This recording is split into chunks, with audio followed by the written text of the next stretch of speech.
Thank you, Mr. Chairman, and thank you for having this incredibly important hearing where we can better understand the systematic abuses of the Biden administration for the past 4 years. Our colleagues on the other side want to encourage us to move on from a federal government that was weaponized against the American people that they are supposed to represent and protect. Move on after our FBI was targeting parents who were concerned that their children were being indoctrinated into radical transgender ideologies in their public schools. Move on after the left weaponized the federal government to create a mass censorship industrial complex violating our First Amendment rights. We're supposed to move on after they targeted Catholic Americans, traditional Americans, and labeled them violent extremists. We're told that there's a problem that we can't agree on what's right and wrong, and I agree, that is a huge problem. It's a problem that the other side of the aisle can't recognize that censorship is wrong. It's a problem that the other side of the aisle can't recognize that it's wrong for the FBI to target parents concerned about what they're learning in their schools. It's a problem that the other side of the aisle can't recognize that it's a problem whenever our federal government goes after Christian Americans. That's a serious problem, and that's something we should be able to agree on, but unfortunately, we can't. We saw unprecedented levels of weaponization under the Biden administration against the same American people that it was supposed to be looking out for.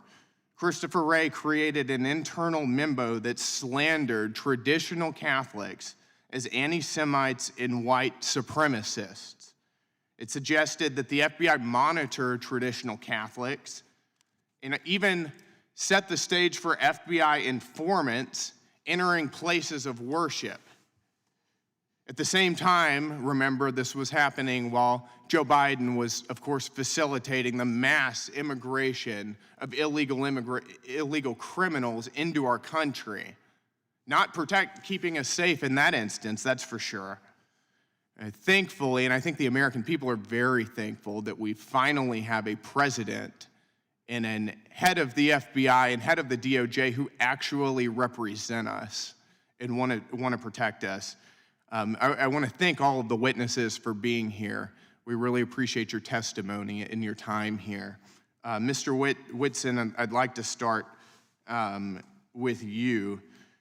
The FBI utilized a so-called hate map from the SPLC, the Southern Poverty Law Center, as it was going after traditional Catholics and labeling them domestic extremists. Do you think that that's an appropriate source?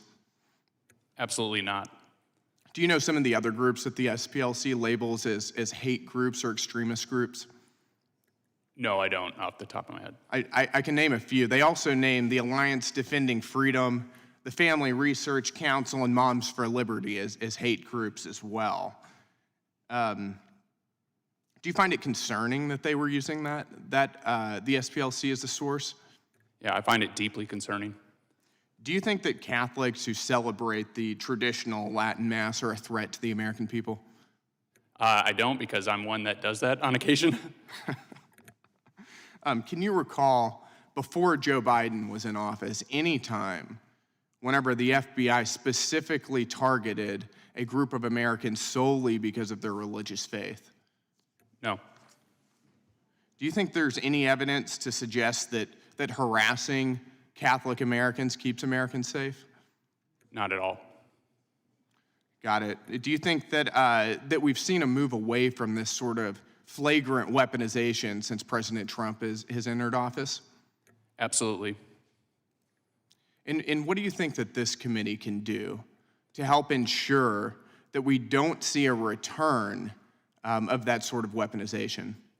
Well, I think number one, it's accountability, right? That's not going to surprise you. I'm from the Foundation for Government Accountability. And so it's not enough to identify a problem and then just move on. You've got to hold people accountable. And it's going back to the earlier point. If you want to re-earn the trust of Americans in the FBI, they have to see people held accountable. But then at the same time, you need to refocus and look at what are the problems we have right now, and that's the wide open border, that's the violent crime, and so you need to press the FBI to make sure they're pushing resources where they should. Thank you, Mr. Chairman.